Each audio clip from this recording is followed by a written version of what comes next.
Hi friends, welcome to our channel Neelakanta mimicry. ఎప్పుడు చూసినా ఇదే పనిరా. ఒక ప్రముఖ దర్శకుడు క్రియేటివిటీ మొత్తం బయటికి తీస్తా. నువ్వు నేను, చిత్రం, జయం ఇలాంటి మంచి మంచి హిట్ సినిమాలు తీసినటువంటి డైరెక్టర్ తేజ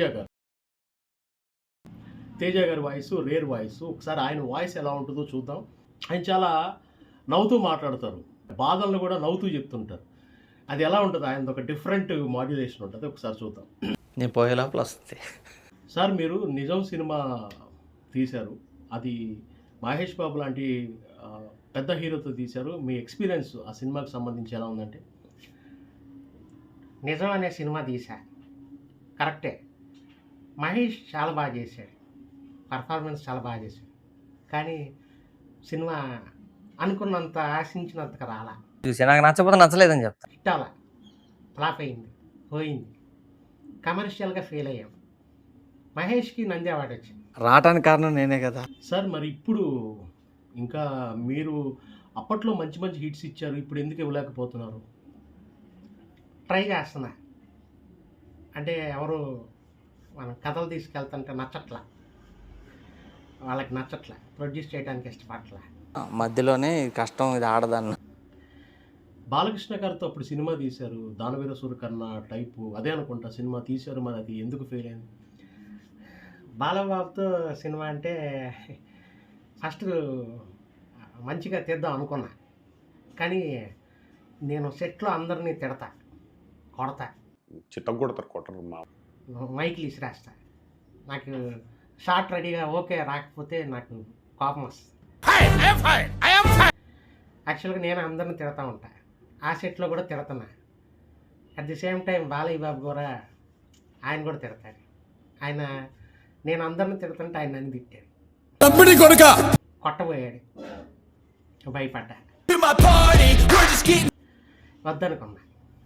నాకు నచ్చలా, ఎందుకులే రిస్క్ చేయటం ఎందుకులే అని వచ్చేసా. తర్వాత మరి సినిమాలు ఏ చిన్న చిన్న తీస్తున్నా కానీ వర్కౌట్ అవ్వట్లే. కథ మంచిగా ఉన్నా కూడా అప్పట్లో హీరోలు లేరు. ఇప్పుడు మంచి మంచి హీరోలు, నెంబర్ 1 హీరోస్, చాలా యూత్లో కూడా చాలా మంచి మంచి హీరోస్ ఉన్నారు కదా. ఇప్పుడు వాళ్ళతో తీసిన సినిమాలు ఇప్పుడు తీయొచ్చు కదా సార్. మీకంటూ ఒక మంచి ఇమేజ్ ఉంది కదా, నువ్వు నేను లాంటి సినిమా తీసిన వాళ్ళు అంటే. ఉదయకరణ్కి నాకు బాగా సెట్ అయింది. ఇప్పుడు వాళ్ళు తిడితే ఊరుకోరు, ఎదురు తిడుతున్నారు. షార్ట్ బాగా రాకపోతే నేను తిడతా కదా, మైక్ ఇసిరితే వాళ్ళు కూడా ఇసురుతున్నారు. నా వల్ల అందుకే వద్దనుకున్నా. సొంతంగా పెట్టుబడి పెట్టాలంటే డబ్బులు ఎక్కువ పెట్టాలి. కానీ మీరు ఎవరి మాట వినరు అంటారు కదా. ఒకప్పుడు నడిచింది, ఇప్పుడు నడవట్లే. అందుకే ఖాళీ కూర్చున్నా. సెట్ చేస్తాను. ఏదైనా సరే మీలాంటి దర్శకులు ఇంకా మంచి మంచి సినిమాలు తీయాలి సార్. మీరు మీ ఓవరాల్ ఎక్స్పీరియన్స్లో మీరు నేర్చుకున్న గుణపాఠం ఏంటి? అసలు ఏ ఏ ఏ ఈ సినిమా ఇండస్ట్రీలో మీరు నేర్చుకున్నది ఏంటి సార్? తేజ గారు చెప్పండి. నేర్చుకుందంటే ఒకటే, మనం ఎప్పుడు కూడా చిన్న హీరోలతో సినిమాలు తీసుకుంటూ వెళ్ళాలి. కొన్ని కథలు కొత్త వాళ్ళతోనే వర్కౌట్ అవుతాయి. హిట్లు వచ్చినాయి, 4 హిట్లు రాగానే పెద్ద హీరో అప్రోచ్ అవుతారు. సినిమా బాగుంది, హిట్ అయింది, పేరు వచ్చేసింది అనగానే పెద్ద హీరో వచ్చేస్తారు. అప్పుడు ఒప్పుకోవడం తప్పు, ఒప్పుకోవద్దు. దరిద్రమైన కథ పెట్టాను అనుకోండి, ఆడిస్తాడు ఆయన. చిన్న హీరోలతోనే సినిమాలు చేసుకుంటూ వెళ్ళాలి. అలా చిన్న హీరోలతో సినిమాలు చేసుకుంటూ వెళ్తే ఈ పాటికి నేను చాలా పెద్ద డైరెక్టర్ని అయ్యేవాడిని. మహేష్ బాబు వచ్చారు, ఏం ఒప్పుకున్నా. తర్వాత ఎలాగైనా అని ఆయన తప్ప అంటలా. వన్ టేక్లో ఓకే అయిపోయేది. మన రేంజ్ తగ్గట్టుగా, మన స్టోరీలు తగ్గట్టుగా, ఎక్స్పెక్టేషన్స్ తక్కువ ఉన్న హీరోలతోనే మనం సినిమాలు చేసుకుంటే అప్పుడు వాళ్ళు మనం చెప్పినట్టు వింటారు, మనం తిట్టినట్టు పడతారు, మనం కొట్టినా కూడా ఊరుకుంటారు, మనకు రావాల్సింది రాబట్టుకుంటాం. పెద్ద హీరోలతో కమిట్ అయితే అవన్నీ జరగవు. నేను అసలు సినిమా తీస్తున్నానా లేదా?